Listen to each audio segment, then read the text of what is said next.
Hello everyone, how are you doing? This is MD Tech here with another quick tutorial. In today's tutorial, I'm going to show you guys how to hopefully resolve if you're having issues with Gmail that it appears that it's unable to receive new emails. So this should hopefully be a pretty straightforward process here, guys. And without further ado, let's go ahead and jump right into it.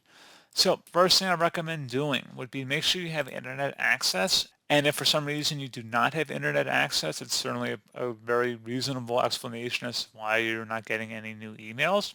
So you can just try refreshing your inbox here, as well as if you went into a different website here, just like Google, for example, and see if that web page was able to load or not. So again, that's something you can try.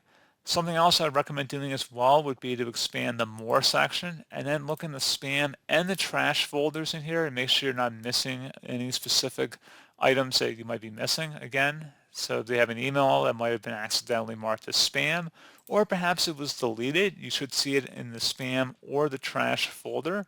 So again, a couple different options in there. And if for some reason you might have a filter that's set up that's actively blocking or deleting messages by default, you can go into the top gear icon at the top right corner of the Gmail settings here and select See All Settings. Select the filters and blocked addresses. And then if you have any filters set up or email addresses that are blocked that you do not want to have blocked, you can select them and then delete them from the list here of filters. And that should hopefully, again, be able to resolve the problem. So as always, thank you guys for watching this brief tutorial. I do hope I was able to help you out, and I do look forward to catching you all in the next tutorial. Goodbye.